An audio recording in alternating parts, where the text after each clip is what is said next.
18ാമത് അഖിലേന്ത്യാ SFIയുടെ അഖിലേന്ത്യാ സമ്മേളനമാണ് കോഴിക്കോട് നടക്കാൻ പോകുന്നത്.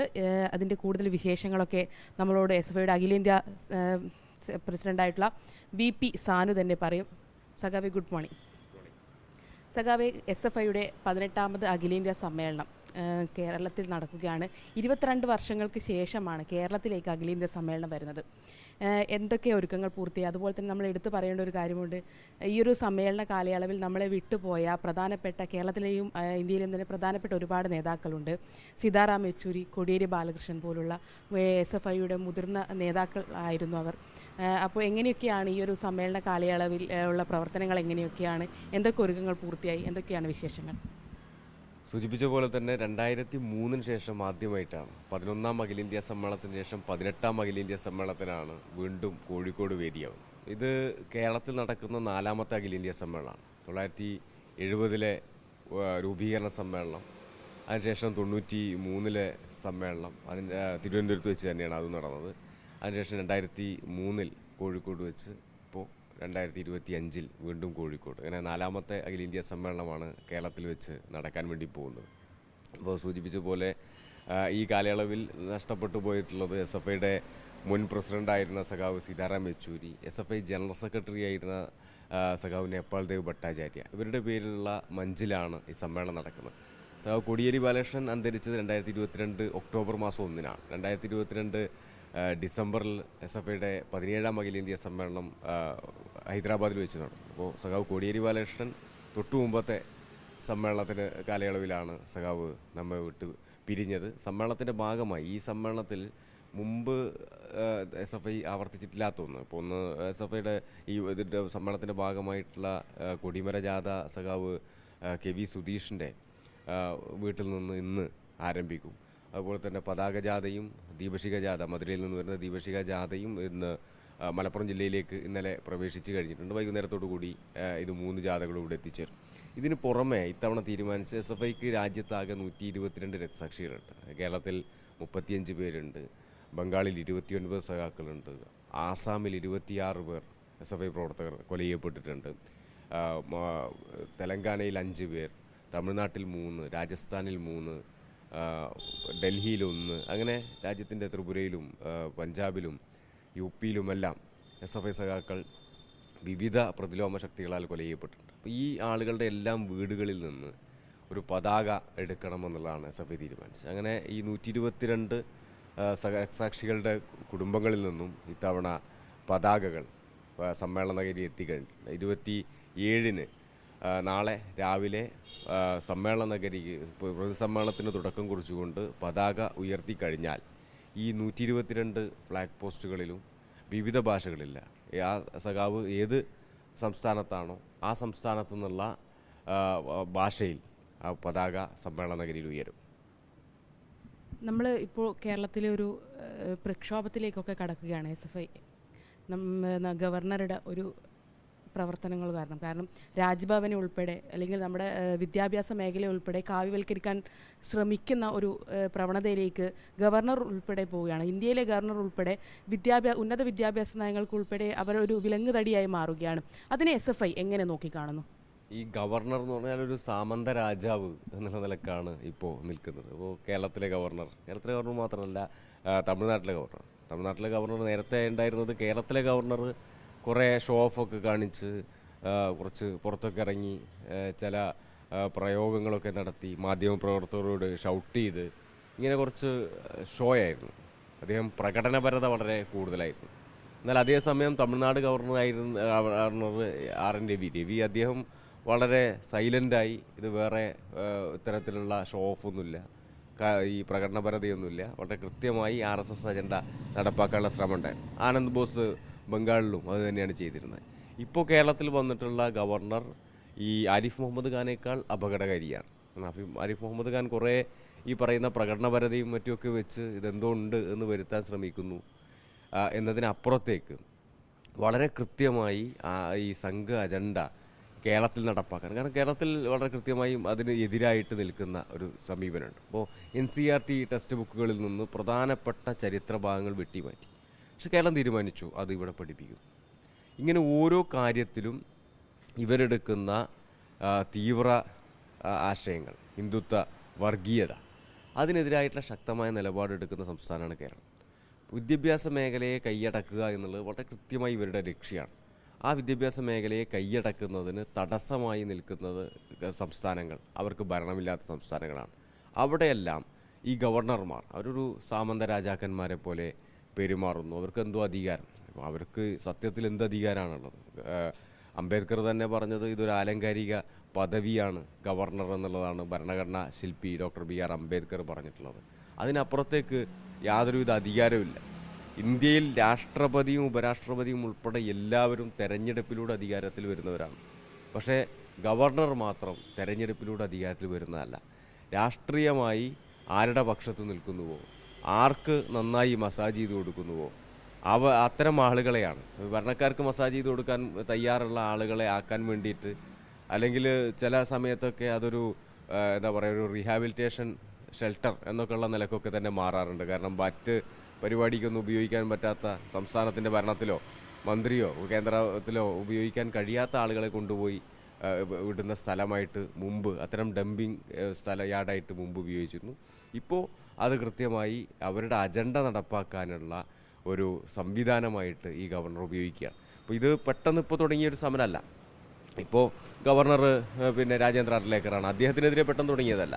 ഇത് നേരത്തെ ആരിഫ് മുഹമ്മദ് ഖാൻ ഉണ്ടായിരുന്ന സമയത്ത് ശക്തമായ സമരം കേരളത്തിലാകെ അലയടിച്ചതാണ്. അതിൽ പ്രത്യേകിച്ച് കാലിക്കറ്റ് സർവകലാശാലയിലൊക്കെ നടന്നിട്ടുള്ള ആ സമരം വളരെ ശക്തമായി ദേശീയ ശ്രദ്ധ തന്നെ ആകർഷിച്ച സമരമായിരുന്നു. അപ്പോൾ ആ സമരം ഒരു ഘട്ടത്തിൽ ഗവർണർ മാറുന്നു.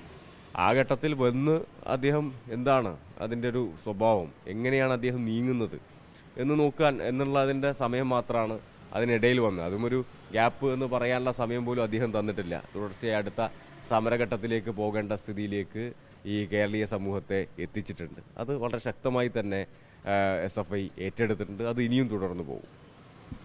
ഈ ഒരു സമ്മേളനം നടക്കുമ്പോൾ SFIയുടെ പ്രധാനപ്പെട്ട പ്രമേയങ്ങൾ അത് എന്തൊക്കെ വിഷയങ്ങളിൽ ഊന്നിയുള്ളതായിരിക്കും?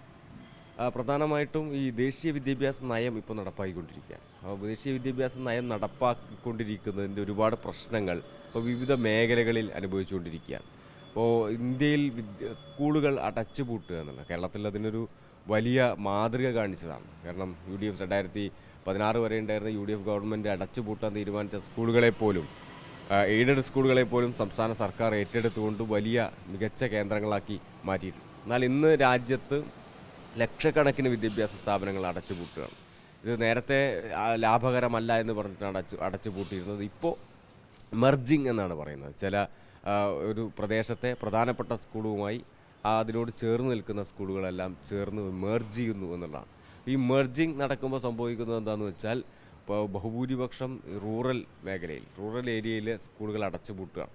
അത് പ്രത്യേകിച്ച് മലമ്പ്രദേശങ്ങൾ, കാടിനോട് ചേർന്ന പ്രദേശങ്ങൾ, ഈ താഴ്ന്ന ജാതി അതുപോലെ തന്നെ വർഗവിഭാഗങ്ങളിലുള്ള തൊഴിലാളികളുടെ, കർഷക തൊഴിലാളികളുടെ, അതുപോലെ തന്നെ ആദിവാസി ദളിതരുടെയൊക്കെ തന്നെ കുട്ടികൾ പഠിക്കുന്ന വിദ്യാഭ്യാസ സ്ഥാപനങ്ങളാണ് ഇത്തരത്തിൽ രാജ്യവ്യാപകമായി അടച്ചുപൂട്ടാൻ വേണ്ടി നിൽക്കുന്ന സ്ഥിതിയുള്ളത്.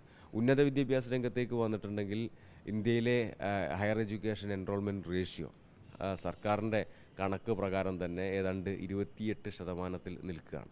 28% എന്ന് പറഞ്ഞാൽ അർത്ഥം 72% ഇന്ത്യയിലെ ഹയർ സെക്കൻഡറി കഴിഞ്ഞ ആളുകൾ വിദ്യാഭ്യാസ മേഖലയ്ക്ക് പുറത്താണ്. സ്കൂളിൽ തന്നെ എടുത്തിട്ടുണ്ടെങ്കിൽ കേരളം മാത്രമാണ് ഏതാണ്ട് 99% മുകളിൽ സെക്കൻഡറി പൂർത്തിയാക്കുന്ന ആളുകൾ. 10ാം ക്ലാസ് പൂർത്തീകരിക്കുന്ന, 1ാം ക്ലാസ്സിൽ ചേർന്ന് 10ാം ക്ലാസ് പൂർത്തീകരിക്കുന്ന ആളുകൾ 99% ഉള്ളത് കേരളത്തിൽ മാത്രമാണ് എന്ന് പറയാൻ വേണ്ടി. 99% ഏതാണ്ട് 100% അടുത്ത് എന്ന് പറയുന്ന സംഖ്യ.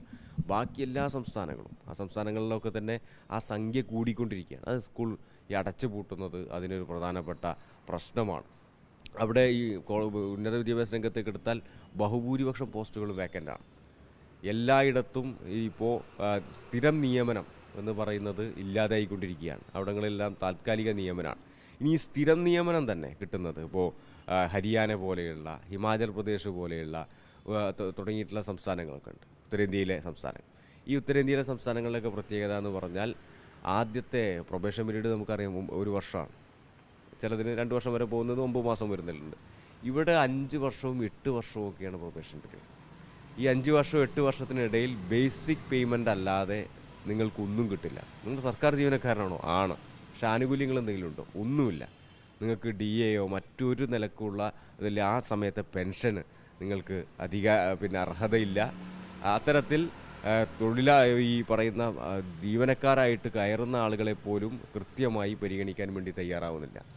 മറുഭാഗത്ത് ഇത്തരത്തിൽ സ്ഥിരം നിയമനം എന്ന് പറയുന്നത് വളരെ വിരലിൽ എണ്ണാവുന്നത് മാത്രമായിട്ട് ചുരുങ്ങുന്നു.